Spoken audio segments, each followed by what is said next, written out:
Awesome. Good morning, everyone. I see audio still connecting. Great. Morning. Morning. Thanks so much for, or potentially good afternoon, depending on where you're calling in from.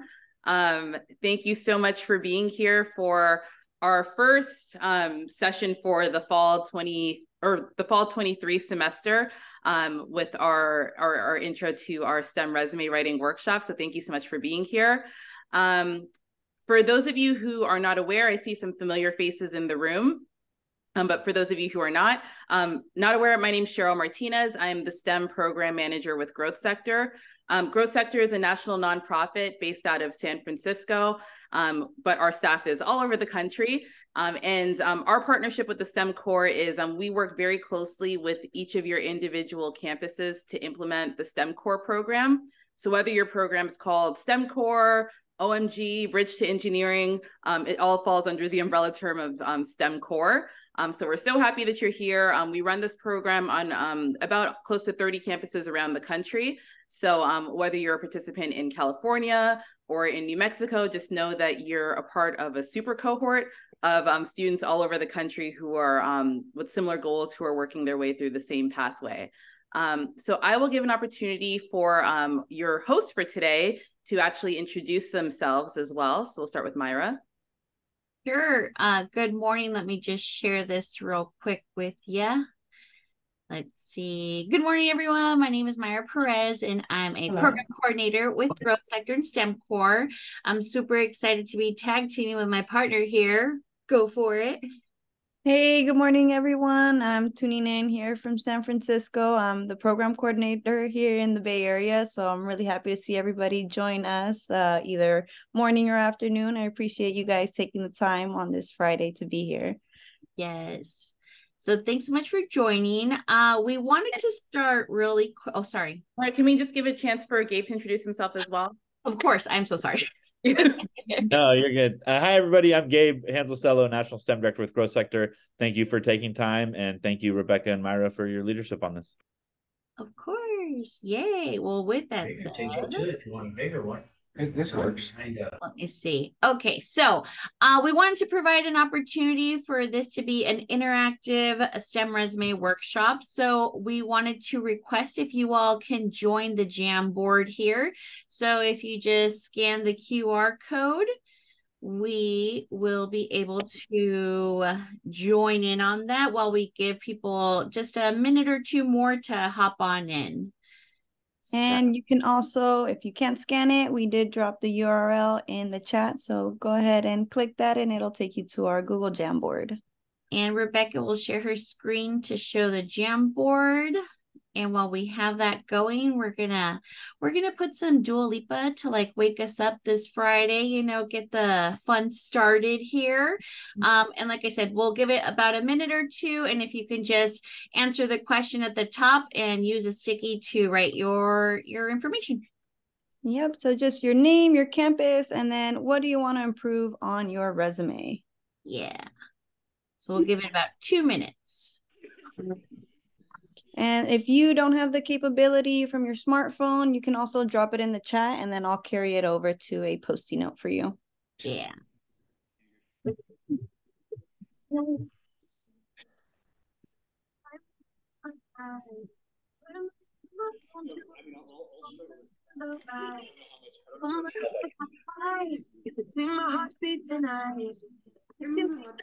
Hi, can we get that QR code again? Please. Are you able to hit the chat? The URL is also posted in there for now. Oh, yeah. Okay. Sweet. There we go. Thank you. Of course.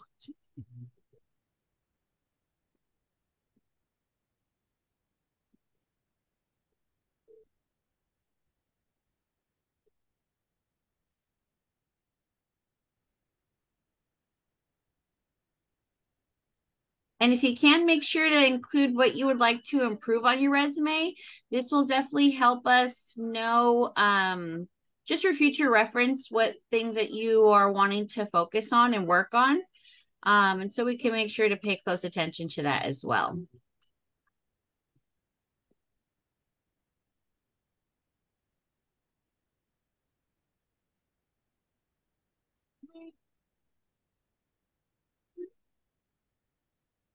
Uh-oh, I'm getting a message that Dua Lipa is not making her presence known. I don't know what's going on here. A little quiet. Oh, weird. We need the Barbie vibes today, Myra. Yeah, I don't know what's happening. I have her playing on my end. Sorry, Dua Lipa. I don't know what happened. All right, we'll give it just a minute more. Again, if you can write your name, the campus you're at, and how you would want to, what you would want to improve on your resume. And question is for students, but hey, if student support specialists would like to join in, that is completely welcome.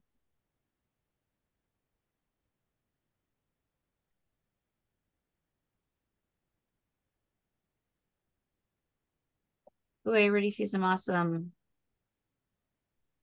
things on here.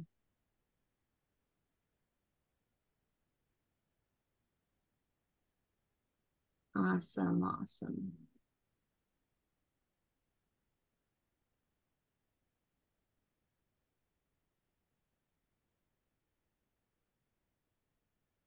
All right.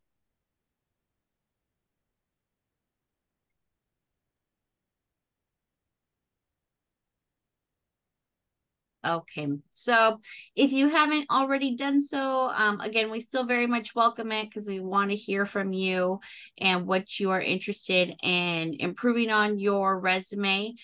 So if you haven't finished, go ahead and still finish that. But we're going to stop sharing this screen and we're going to go back to sharing our PowerPoint over here. Give me 1 second. Oh, there we go. Okay, so sharing my screen here. Okay, so for those of you who filled it out, thank you so much. Okay. Before we get started on our STEM workshop, we definitely want to make sure to remind you all of some exciting workshops that we have coming up for this semester or this season's STEM Core Internship Development Series. Today, obviously, we have the STEM Resume Workshop, but I believe next week, the 15th, we have creating a professional LinkedIn profile. So if you have not already set up your LinkedIn, that's a really great marketing tool, a great way to learn about other companies, and a great way to get yourself seen. So please join us for that as well. We'll be going over just the do's and don'ts, tips on how to set it up so you can really make the most of your digital presence.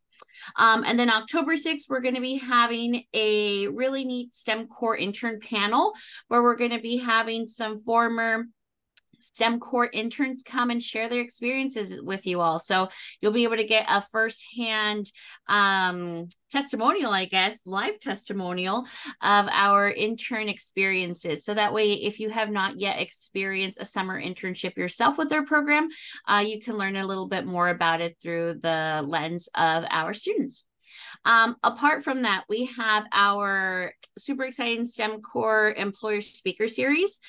This is a great opportunity for students to come and learn about the employers that we partner with who are providing internship opportunities for you. So if you've ever been curious about learning about Caltrans or Stryker or Cisco or any Lockheed Martin, what the company's about, what it would be like to intern there, all those great questions, this is a perfect opportunity to do so.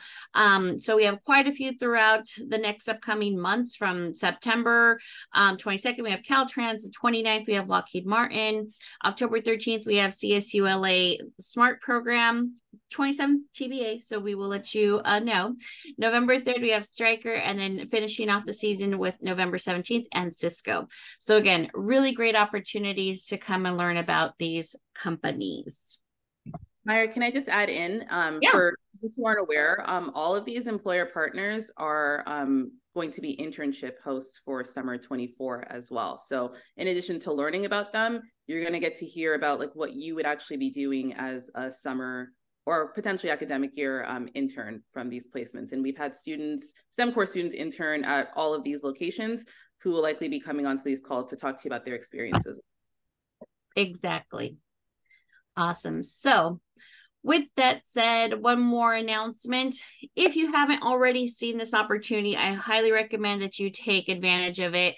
We are offering, STEM Core is offering free tutoring. So if you are coming up on a Friday afternoon working on your homework, even a Saturday morning or afternoon, depending where you're located in the US, and you're having some trouble with things, we have a virtual tutoring opportunity for you.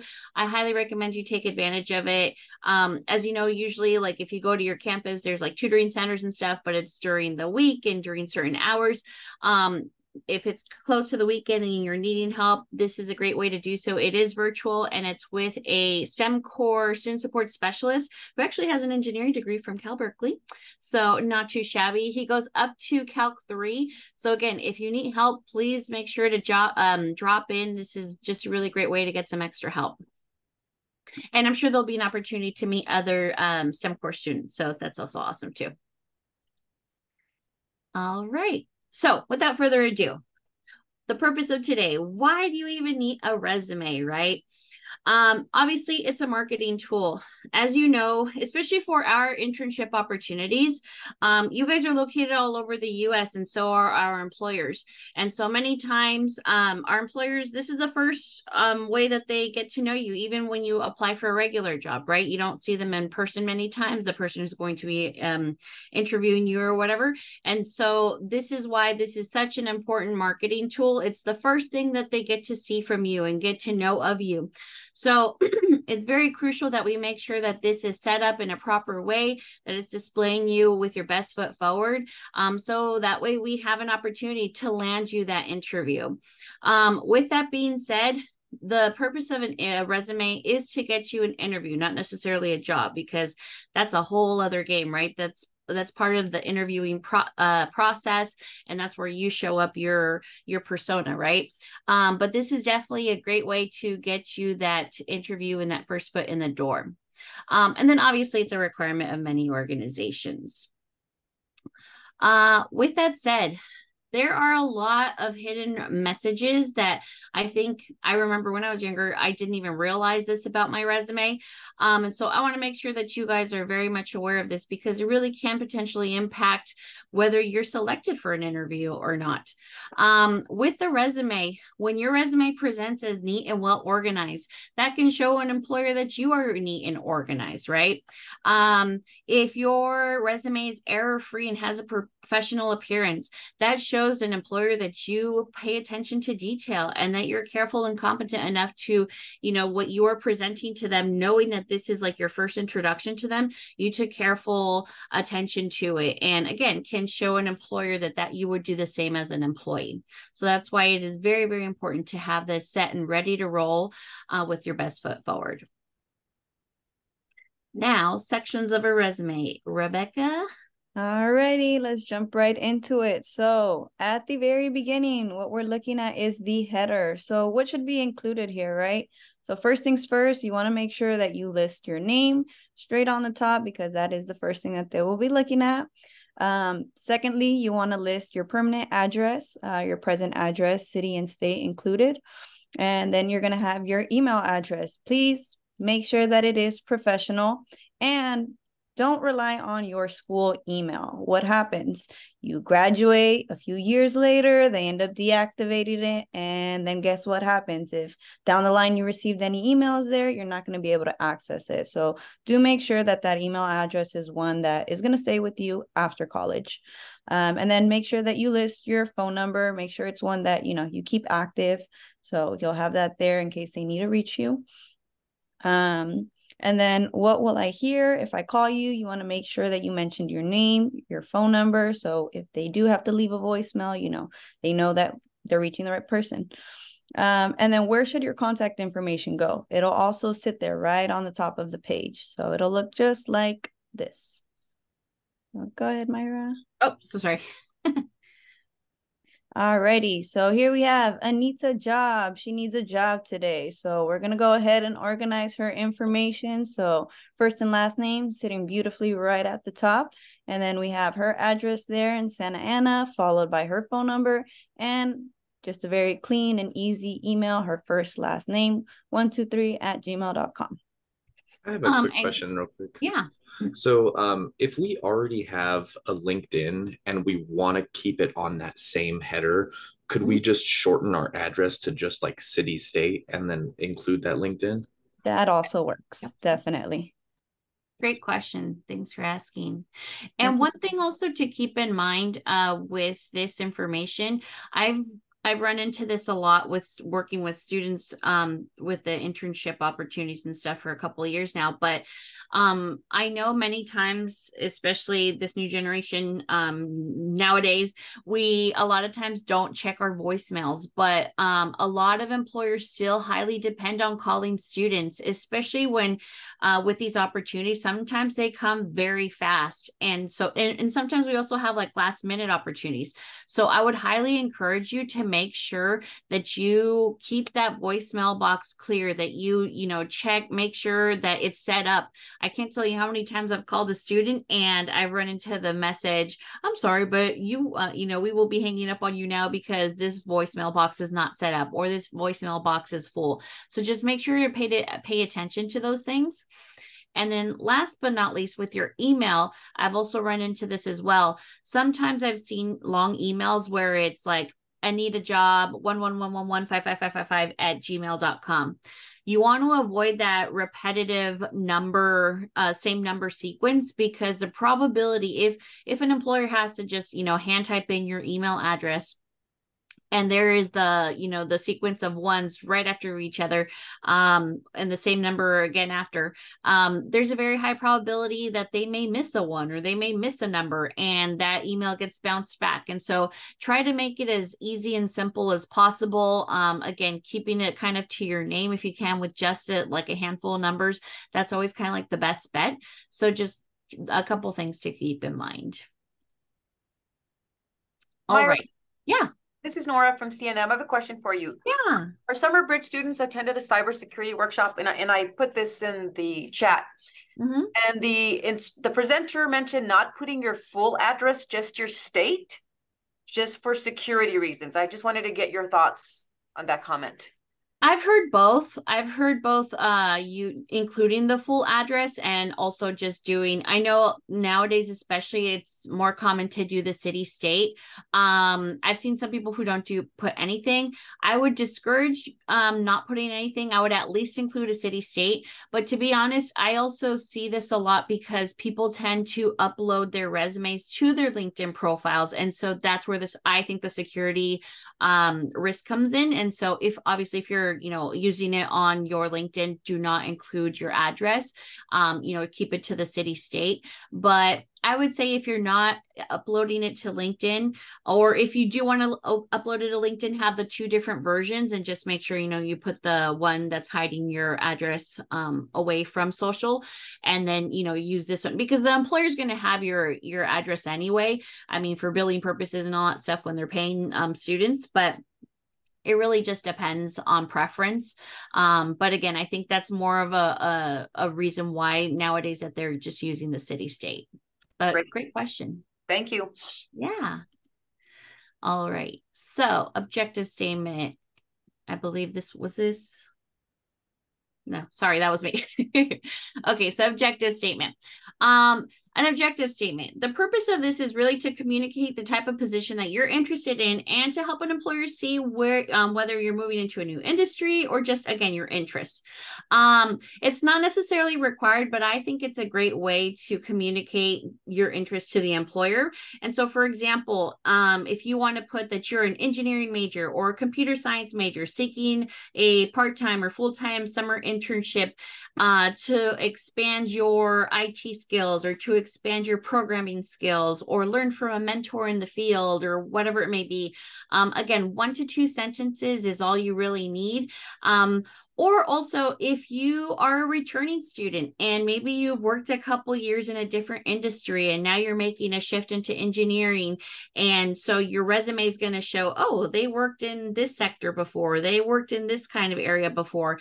That's interesting to see that now they're shifting to engineering. This is also a great way to explain that change, right? That you're returning or that you are making a career move or change. So again, nothing too crazy. It's just a quick explanation to the employer as to what you're looking for or why the change. And this would go towards the top as well. So for example, Anita, her objective is she's a civil engineering major seeking a part-time engineering technician internship at a construction company. I would also state this, especially for our program, at least, if you're going to be applying for the summer internship opportunities, we may send your resume to like 2 employers, for example, or 3 maybe, depending what your area of interest is and so forth. And so for us, I would say maybe to keep it a bit more general or open, because if we are, let's just say, for example, sending your resume to NASA JPL because you're an aerospace engineering major, but we also think you'd make a great fit for a different company. We don't want you to necessarily put NASA JPL or, you know, at working with, you know, just being very specific, because we want to make sure that you don't have to turn in several versions of your resume to this one opportunity. So again, just keeping it a little more broad would be good on our end, at least. However, for future reference, when you are applying to other opportunities, I myself have different versions of my resume. Depending what employer or what sector I'm applying to, that's the type of resume that I'm sending out to them, or version that I'm sending out to them. So just little things to keep in mind there. All right. All right. And then the next section that will be listed on our resume is our education. So you're going to want to go ahead and list the name of your degree. So if you have an associate degree in progress, you'd put the Associates of Computer Science. And then you're going to name your institution. So please be sure that you list the city and state, if not part of the title. And then list the degree in reverse chronological order. So make sure that it's listed as most recent and the oldest at the bottom. Mm-hmm. All right. And then you're going to want to make sure that you list your date expected for graduation. You can also list it as in progress. So you would want to go ahead and just make sure that you put the month and the year. That's perfectly fine.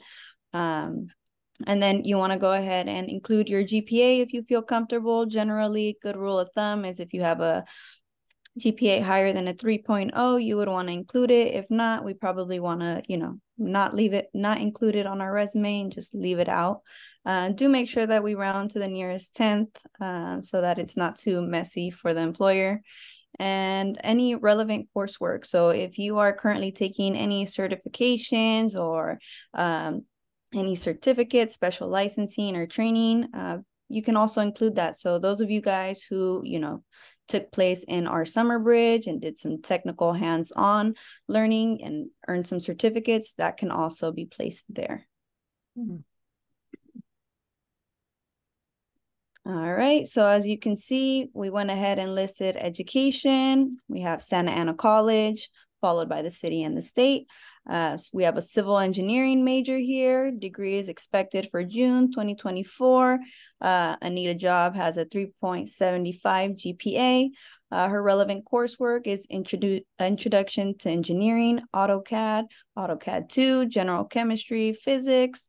Her math level, Trigonometry, and Calculus 1 in progress. And she also has an Engineering Mechatronics Technology certificate that was granted in June of 2024. So she also listed the coursework right beneath it. She has some solid modeling, engineering, graphics, engineering mechanics, tech survey, intro to robotics, basic machining concepts, and operation. So really just gives the employer an overall look of what's happening. You know, some of you guys may not have a lot of work experience, but you know, that education can also really highlight what it is that you're learning, what it is that you want to continue to move forward with. So definitely add that in there if you have any supplemental certifications. Highly agree. And just to add on to this, I remember seeing in the Jamboard, someone wrote, what's the difference between like a STEM resume and a regular resume? I think this is a great example. In a regular resume, right? Say that one that you're like sending off to Target or something, they're not going to be interested in what courses you're interested, that you've taken. They're not going to be necessarily interested in your math level or anything like that. But with the STEM resume, because we know that education is such a crucial component and the employers want to know that you're at a certain level of math or you've had some exposure to certain subjects, I think it's super important to be able to include your relevant coursework, your math level, because again, it shows what you've been exposed to the employers. Employers reading your resume may see, oh, great, like they have experience with AutoCAD, or they picked up a certification with AutoCAD or Java or whatever. I can put this student on this project because I know that they'd be able to handle it because it's dealing a lot with AutoCAD or Java or whatever. So again, that I would say is one of the bigger differences between a regular resume and a STEM resume. This one is just more academic focused, being able to show that because of the higher requirements in education that is looked for. All right. So the skill section, this is another huge important area of your resume. In your skills section, you want to make sure that you list relevant skills that correlate to your career objective or to your major. You want to make sure that you list what you know and what you know how to do. You definitely don't want to like fib or anything like that. If you are learning a skill, like for example, Java or Python or AutoCAD 1 or 2, if you're maybe at the beginning level and you're like, Myra, I don't necessarily feel comfortable putting that, if you've taken a semester and you don't feel like you're an expert, obviously it's just been a semester, right? I would still include it though, but just clearly state on there that you're a beginner, but you've at least been exposed to it. Because again, many of these employers know that you might be a first year and they're willing to work with you and teach you. And, they know this. And so, but I think being able to list on there that you have at least some understanding of it is very important. And so some examples of these skills, really good skills to know are, Microsoft Word, Excel, Access, PowerPoint, Outlook, any sort of computer languages and applications, any sort of machinery. So if you've worked with like 3D printers, laser cutters, CNC machines, anything like that. I've come across students who have like welding experience. Put that down. I've had students who, have done projects with Raspberry Pis or breadboards or whatever. List those things because again, you don't know what an employer might see on your resume that's gonna have that, little light bulb go off and be like, oh my gosh, this student would be a great placement working on this team or in this department. So and it's a great way to be able for them to just quickly see on your resume, your skill set and things that you are, skills that you're honing it on. Myra, can I just add in? Yeah.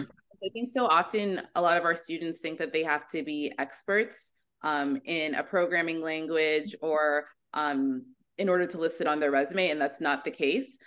We often tell students that if you've had like some exposure, if you're familiar, like don't lie, but definitely list like your level. So for instance, if you participated in like the Cyber Defenders Academy, you should be noting that, right? And like what you did. If you're in engineering like 100A right now and you are doing your bridge project, you need to like list that, but also like keep in mind what you're doing, like what programs you're working with, what tools you're using, because all of those things really do matter when it comes to placements and for employers considering you.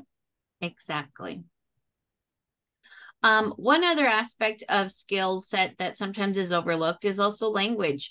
If you're bilingual, make sure to list that. Again, you never know when an internship can possibly lead to an employment like a continued employment opportunity.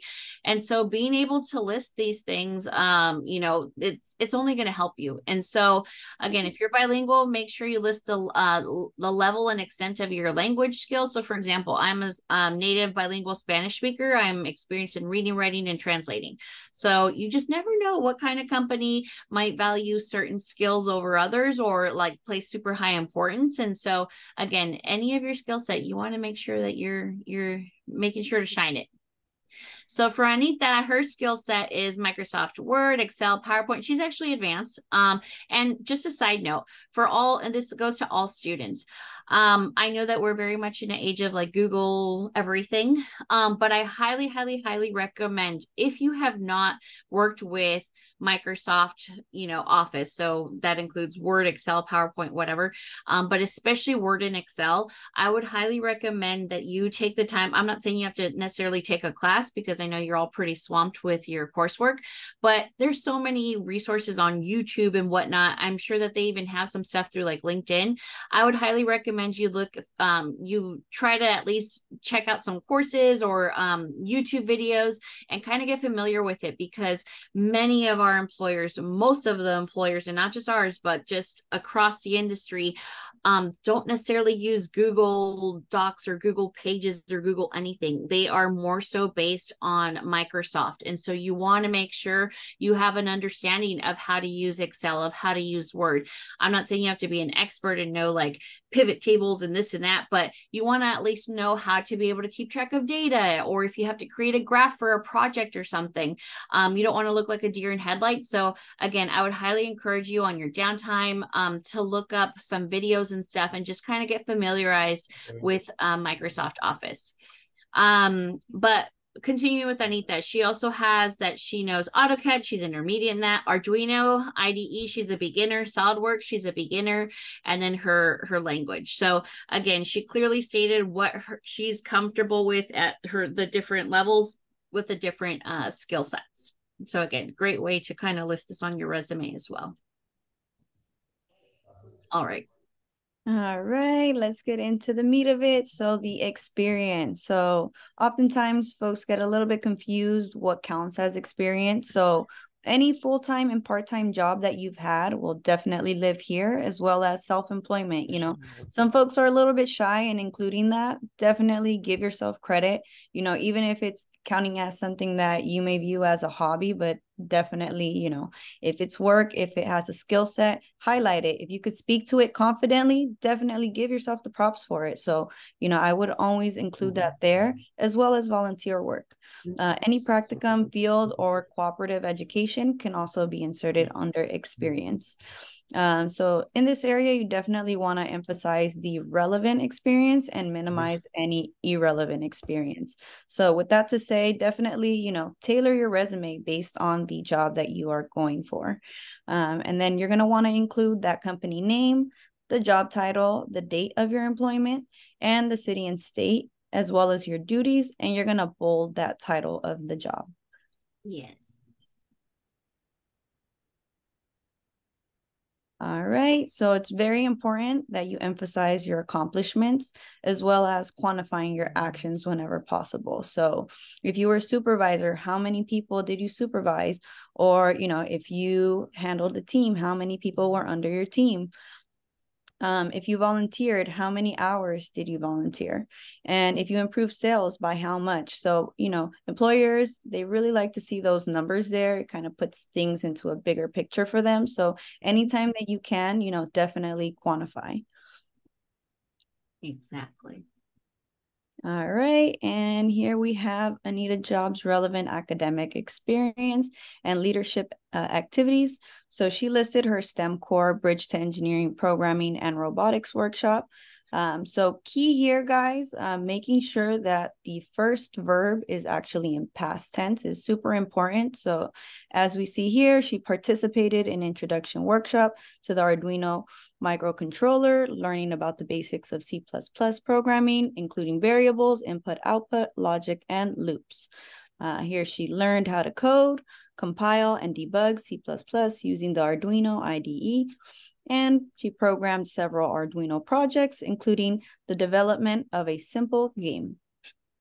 I want to chime in here real quick. So I should have explained this in a different way. So Anita's a perfect example of a student who has not had any work, like traditional work experience. She hasn't worked at Target. She hasn't worked at the AMC. She hasn't worked at McDonald's, whatever.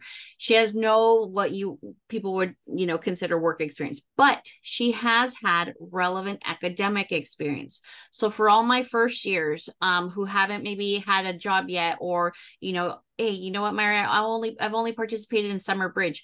This is a great way. This is still experience. So this is why we set up her resume this way, to show that even if you don't have work experience, this is relevant experience. I would just list, instead of listing it as work experience, you can list it as relevant academic experience and even leadership activities. So, or if you haven't done any leadership activities, that's fine, but you can list it as relevant academic experience. So for all of you who attended and participated in a Summer Bridge program, and you created some projects and this and that, this is a great way to highlight that. Or if you've had jobs and also participate in a Summer Bridge, again, you're going to have then an area for work experience, and then you can have an area for relevant academic experience. So just make sure to note that. And I got a question in the chat. Somebody had asked, by volunteering, does anything count, or does it have to relate to STEM? So that's a really good question. So, depending on how much experience you have, definitely add that in. We can always tailor what you're listing, as a transferable skill to the position that you're applying to. So really good question. Great question. And I do see this a lot, especially with like our first year students. Sometimes you're like, Myra, like I haven't had any work experience. I haven't participated in a Summer Bridge program. Like, what do I put? In this, honestly, it really is sometimes a case-by-case basis. And for this reason, we are going to have a link that we're going to share at the end where you can schedule a one-on-one with us. So we can talk to you about your experience, because there is some volunteer experience where I would take a bird's eye view of what you've done and see maybe if it's not relevant and you haven't had any work experience, then we would play more on that, like your volunteer experience.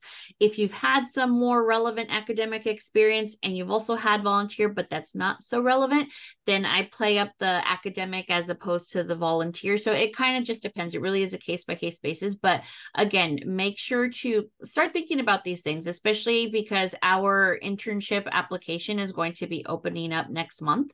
So you definitely want to make sure that you are already thinking about how you're going to set up your resume and experiences and skills and stuff that you already have under your belt. So great question. All right, so a couple resume dues. And I know it's going to be a lot, so that's why we are going to be sending you a copy of this PowerPoint, but these are definitely important. When you're sending, I apologize, Rebecca, let me see what time we're at, 10:40. You know what, let me go through 2 more slides, and then we are going to bring up another interactive opportunity.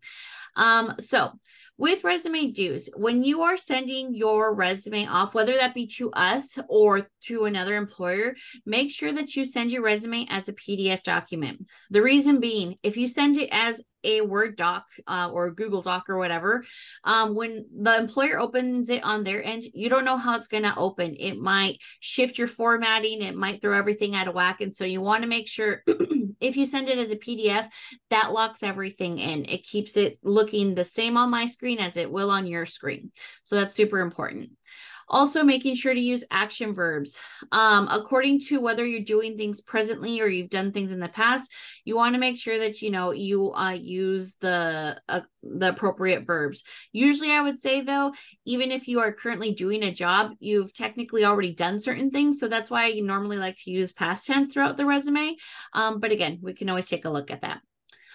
Make sure to tailor your skills and experience to the job that you're applying for. A kind of tip that I like to tell students is when I'm working on my resume to submit, I like to pull up, if I can find the exact job description that I'm applying for, I'll pull that up. Or if I don't maybe have the exact one, but I can find one similar to it, I'll take a look and see how they word things. I'll take a look and see what they're looking for. And then I look at my resume and I see, wait, have I done that? Yeah, let me make sure to include that on my resume, because you never know if your resume is going to be viewed or screened by a human or a program, right? And so many times, if it is being screened by a program, these programs are looking for specific words, and if your resume doesn't show this, it's going to be in essence kind of put to a side. And so that's why I would say pull up, a similar job description or, something that you can have that, and you can kind of cross-reference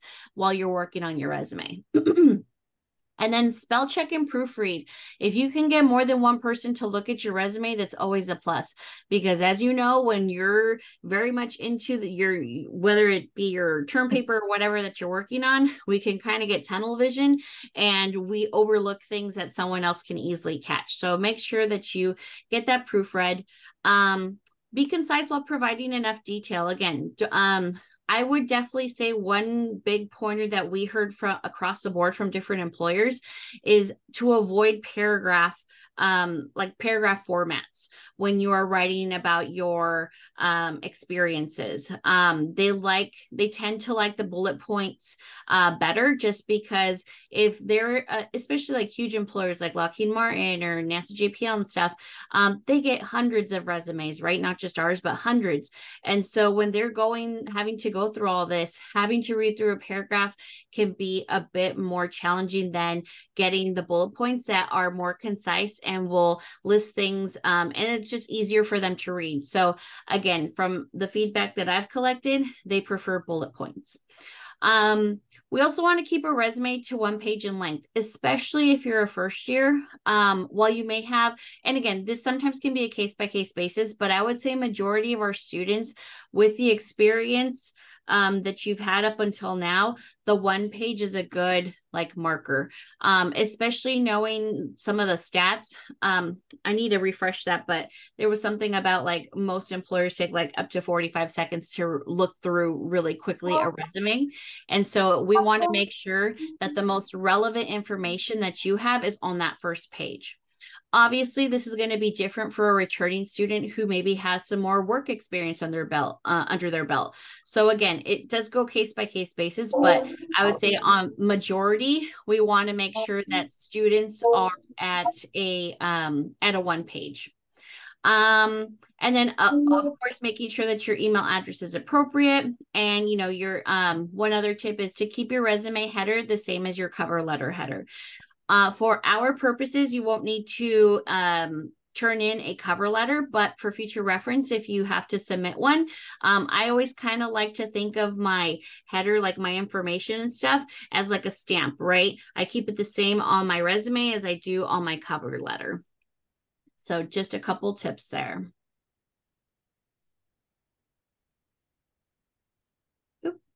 Alrighty, and then some honors and awards. So again, case by case basis, but generally earlier resumes will be adding honors and awards. So same thing as experience, you want to date that by reverse chronological with the most recent to the oldest at the bottom. And then you definitely want to rank your order by importance. So you don't want to, list everything completely. Definitely prioritize those that make most sense depending on what you're applying to. And then you definitely want to include that award name and who was it given by. All right. So with this said, we want to make this a little interactive at this point. We want to make sure we're not putting anyone to sleep here. Although it is very important information, we want to throw a curveball at you right now. So I'm going to stop sharing my screen, and Rebecca is going to share her screen, and she will give you some further instruction. Alrighty. Myra, can you share the or let me hop onto the PowerPoint really quickly. Oh, I'm sorry. Want me to share it? I got it here. Okay. Alrighty. So if you can, I definitely want to invite you guys into our Kahoot room. So it's going to be a really quick 9-question series. Let me go ahead and also drop the Myra, can you share this one so I can drop the URL on the link? Sorry about that. Let me see. Okay. Whoop.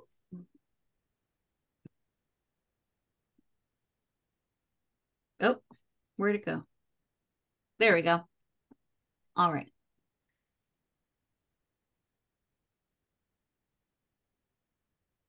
Okay. Turn on your camera. You'll be active. All right.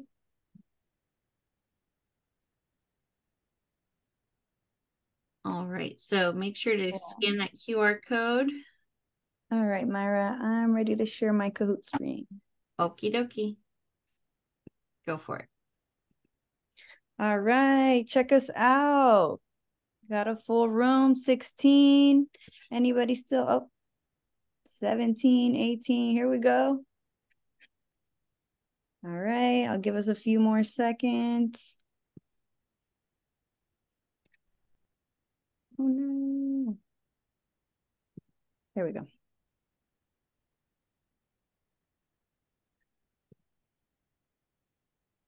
All right. Go for it, Rebecca. Yeah. Here we go. All right, so resumes are important because it is the blank of you to your potential employer. So we have first impression, second impression, last impression, best impression. All right, good job, you guys. Nice. Didn't think you guys were going to be quiz today, huh? All right, we got the leaderboard going. Oh, leaderboard. Okay, Melissa. All right, resumes give your employer an snapshot of who you are, organized synopsis of what you can do and can accomplish, what a terrible person you are, or an idea of how organized you really are. Good job, you guys. Oh, Guillermo in the lead now? Alrighty, resumes help you, ... Keep track of your educational and work experience, recognize your skills, interests, and accomplishments, make informed college and career choices, or all of the above. Good job, you guys. Yes. Let's see. Oh, Guillermo's still in the lead. Okay, Guillermo. Good job. Alrighty. Can resumes grow and change?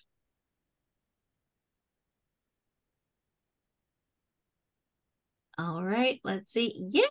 Nice. That's everyone. Good job. Okay, Guillermo, look, I can't handle you. All right. High school activities are important in preparing your first resume. True or false?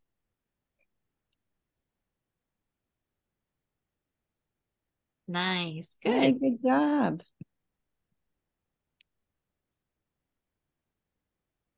Love it. Ready. What is the main difference between a high school resume and a resume from a working person?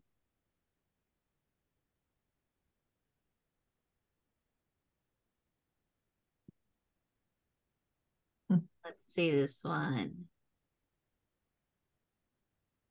All right.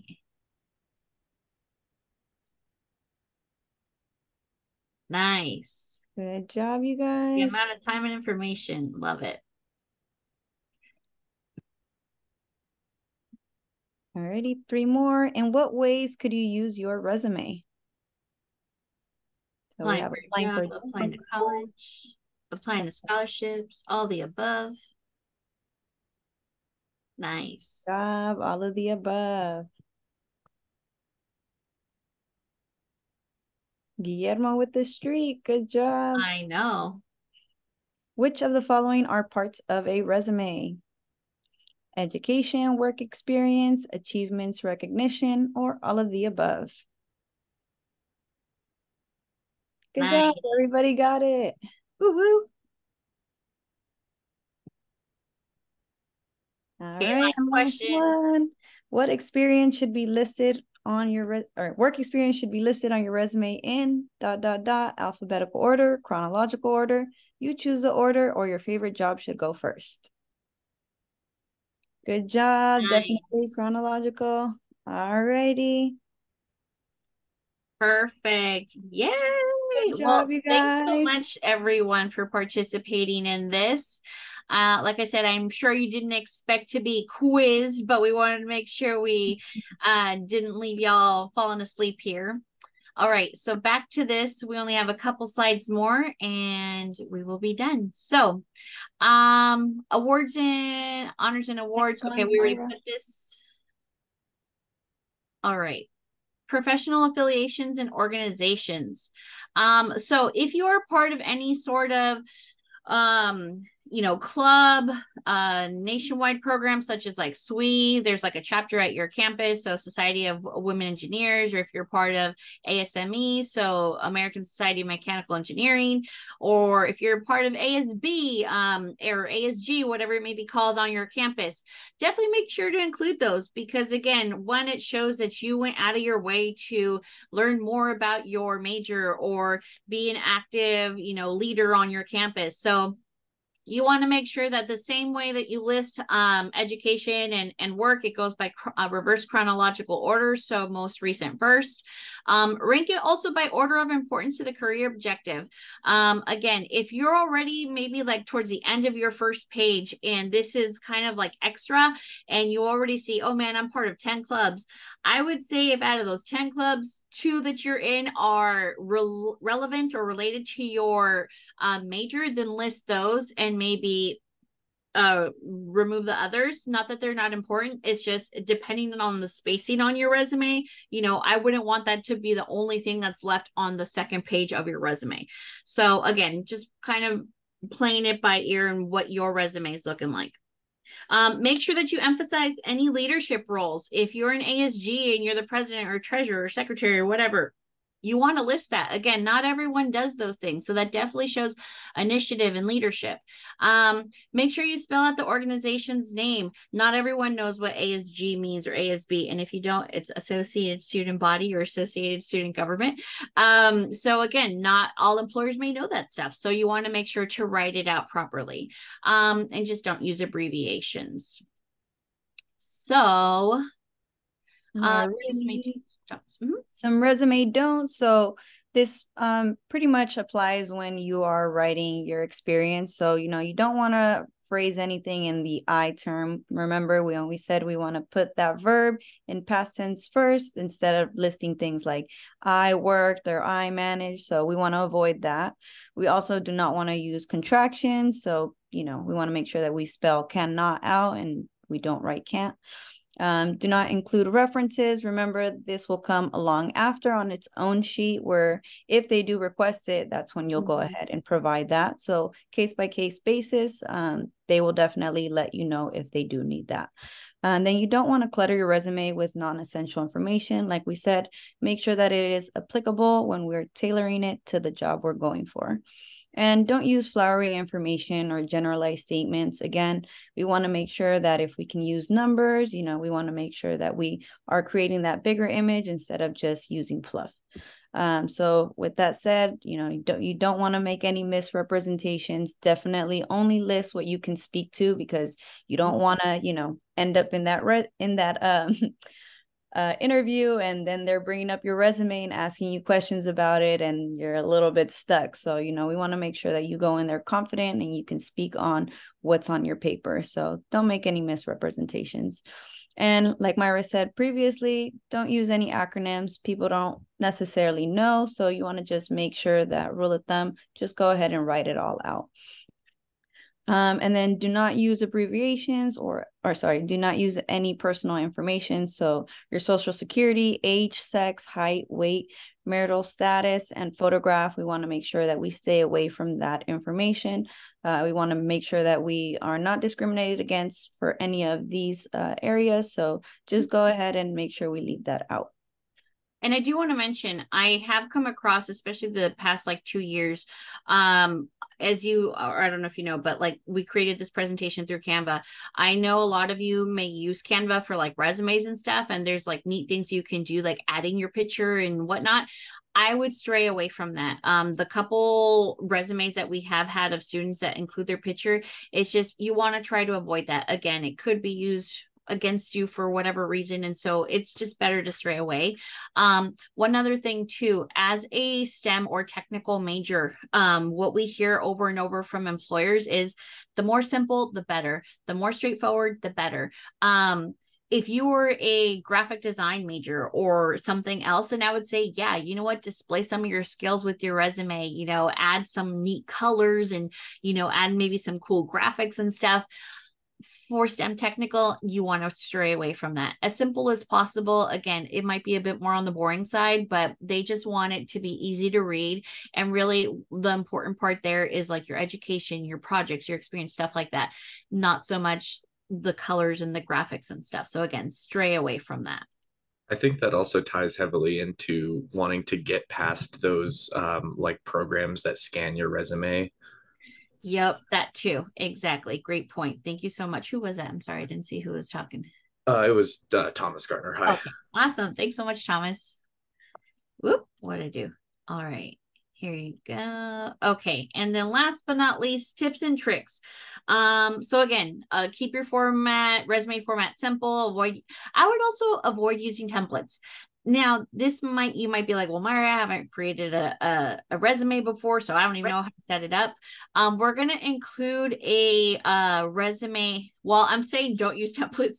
I'm going to include, in essence, a template, but honestly, I'm going to keep it as simple as possible. There aren't going to be very many like things that you're going to have to mess with, because at least in my experience, unless you're very, very good, which many of you may be, I'm sure you guys are better than I am, maybe with like using Word and stuff or Google and whatnot. But sometimes when you're using templates on resumes, when you're trying to go back to fix things, it can really drive you crazy, because it limits to like what you can do, or like when you're trying to move or modify a line or something. So honestly, I always start with a blank scratch piece of document, no form of anything on their template or whatsoever, and literally just start building it very easily. So again, we'll have an example that we're going to share in a Google Drive or in a Google folder for you. Again, proofread. I would say also make sure that you use a uniform font type, size, and margin setting. Believe it or not, they pay people to research this. And from from what we've heard back in feedback, the font type, there is the most suggested font type is Calibri, Arial, and Garamond. I would stray away from Times New Roman just because that's more so reserved for like term paper writing. But these three are kind of like the top 4 STEM and technical majors. Also, you do not want to go smaller than 10 point and no bigger than 12. I specifically remember hearing 10 is the absolute smallest you want to go. People do not want to be struggling to read your resume. They will literally just set it to a side and move on to another one. So no smaller than 10, no bigger than 12. And then margin size, it's suggested 1 inch all around. But if you really are like trying to squeeze and like just get the most out of it, I would say the smallest to go is 0.5 all around. And then you want to make sure that you use bold, italics, and underlining sparingly. Again, you don't want to go bolding and italicizing everything like crazy. Again, you reserve that only for things that you want to bring a specific attention to. And then again, look up job descriptions if you're having trouble writing down what you've done in your previous or current jobs. I always have students who are like, well, I work at Target and I just work the cashier. No. My little trick is look up the Target description for whatever your position is. If you're like team member or cashier, look up that job description and see how they list it. You know, you'll more than not, you're going to see, oh, wow, I do that and I do that and I do that, but they word it in a nicer way. So see how they do that, and, you know, see how you can put that on your resume. Again, not word for word or anything like that, but just see how they list it instead of just putting, I work the cashier, or, you know, work cashier and greet customers. There's another way to be able to say that in a nicer professional way. All right. So with that being said, we definitely think you are ready to get started. I know we hit exactly 11 and I'm so sorry. I do want to take a look at the chat, but if some of you need to go, we completely understand that. But just know we will be emailing you this PowerPoint so you can use it to reference back. We're also going to send you a link to our Google folder that has worksheets for you that you're going to be able to refer to. It's going to have like action verbs. It's going to have some pointers. Basically, it kind of ties up what we discussed today. And also remember that resumes are constantly updating. We would highly recommend that you should kind of refresh your resume at the end of every semester, because after every semester you have learned something new in your classes, especially like your engineering or technical classes. So update that skill set, update those things that so you're not struggling at the end when you have to submit this for a deadline or for a job position. Everything's fresh in your memory when you're doing it at the end of every semester. And if you have any questions, definitely feel free to email us. We will be also sending out a link to resume one-on-ones very soon. We're going to get those ready to roll. So just know we will have an appointment link where you can set up a time to meet with us individually. So we're looking forward to seeing you. And if you have time, like I said, we're going to refer to the chat and see if we can answer any of these questions. But if you have to go, we completely understand. And thanks so much for joining, everyone. All right. Thank you guys. I hope you guys have a great weekend. Yeah. I was just going to add in for students, this was a little quick for, or maybe like the first time you've seen this. Just know that Growth Sectors here is a resource, but you also have your student support specialists on campus as well. I know many on the team are planning to either host additional STEM resume workshops or meet with you individually as you have your individual campus one-on-ones with your support specialist. So make sure you're using all of the resources available to you. Because again, this is a work in progress. Yeah. Thank you so much, Cheryl. So kind of referring to the chat, I see actually some really great questions. I see one that says, what if you're still a student and are in progress of getting your first degree from college? You want to include that. So I especially tell students, I know that a lot of you will be just newly graduated from high school and it'll be your first year in college. If you barely have anything, to be able to list on your resume, then go ahead if you want and include your high school. But honestly, at this point, I would stray away from listing your high school, just because employers are going to be, unless you did if you were in some sort of like STEM pathway or STEM, you earned a certificate, or your high school had where you got to kind of choose the pathway that you wanted to do and it was STEM related, then I would include that on your resume.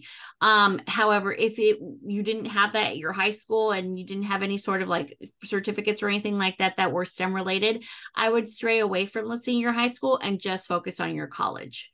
Let me see what else here.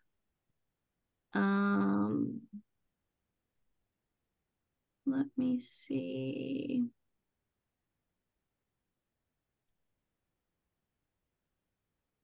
I think that's actually it. Let me see.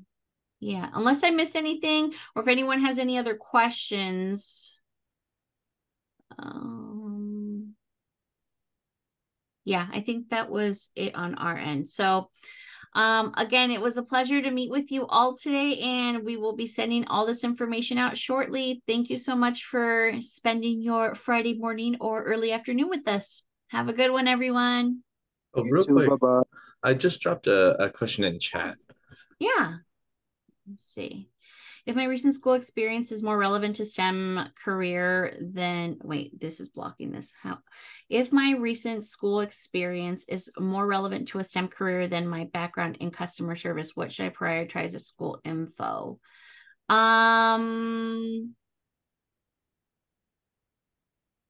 What do you mean? Should you? Yeah. So great question. So you're saying that your work experience is more customer service based as opposed to your being STEM related? Right. So since I have recently been participating in a lot of these STEM related groups and the STEM Core Summer Bridge program, and I have a lot of information on those, should I prioritize that rather than listing my work experience? Yes, I highly agree. Now, not to say that you want to discount like, you know, your customer service jobs, because honestly, I tell students all the time, people skills are very important. You know, being able to, an employer being able to know that you can work on team, that you can work, you know, hold down a job, that, you know, those are all important too. But I would say, especially for STEM technical majors, the education is kind of the bigger part, right? They want to know what you've been exposed to. They want to know your education. And so I would make sure to kind of bump that up first as opposed to your work experience. So I would put maybe your education and any sort of like relevant, if you've participate in any sort of programs, put that before your work experience. Okay. And then with your work experience, say you've worked at, let's just say Target for 5 years and you're like, oh my gosh, I have a lot. Really look at your experience and kind of weed out anything that's non-essential or not as important. Again, focus on maybe things that you want to highlight that show either like leadership skills or like if you improve sales or stuff like that. Really kind of bring it down a little if you feel like you're going over a lot because you've been at, you know, a job for X amount of years. Okay, sweet. Thank you. Yeah, great question. And then will we be emailed about the one-on-one meetings? Yes, we will be sending you a link with those signups.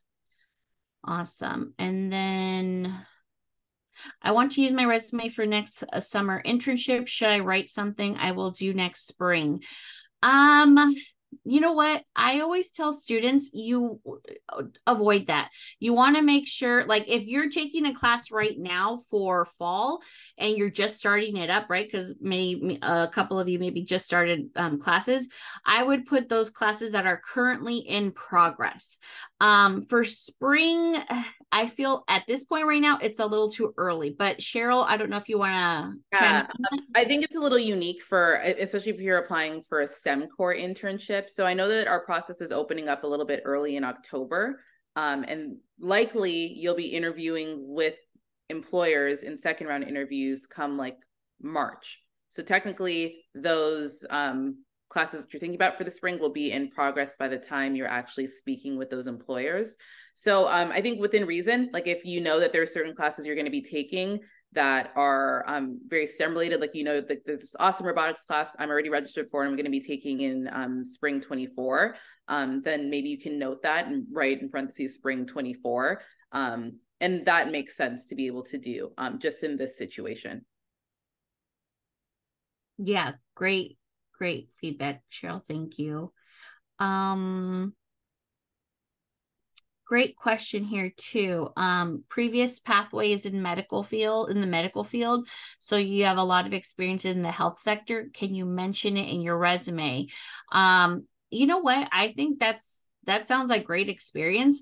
Again, I would include that on there. Again, for someone who maybe is a returning student, or, you know, you've changed from, you know, your original I don't know, field or major, and now you're going into engineering. I would still include this information because again, it shows that you have experience.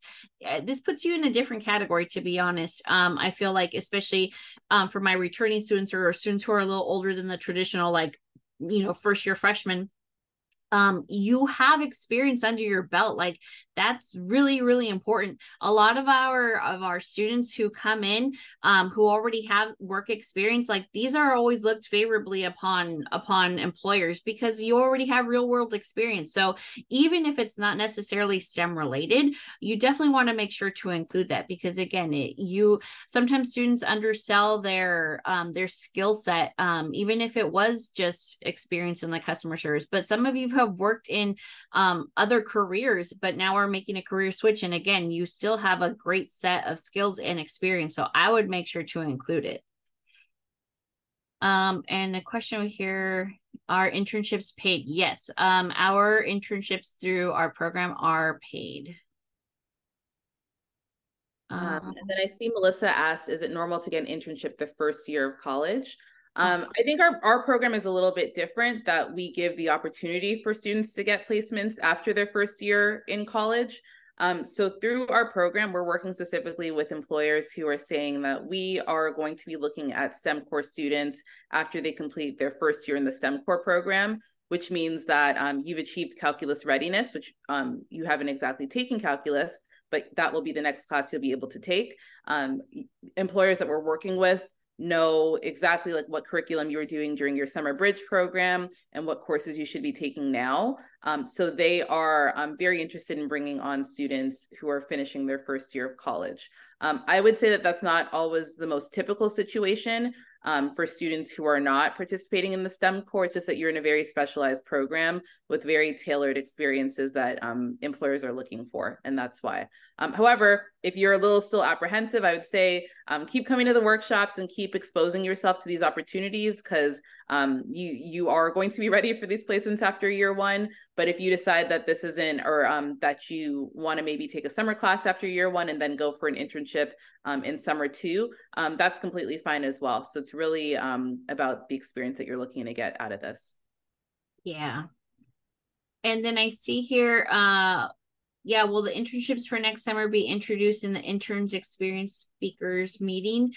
For our STEM student panel, yes, we're going to get students who have previously interned with us to come and share their experiences with you. And then also for our employer speaker series, those employers that are meeting with us, they are all going to be employers that are going to be offering opportunities for this upcoming summer. So definitely make sure to join in on those. Yeah. Great questions. Well, if anyone has any others, like I said, we will make sure to email you our email addresses and everything, and just all the information that we went over today. So thank you again for joining us, and we look forward to seeing you at our next workshop. Have a good one, everyone.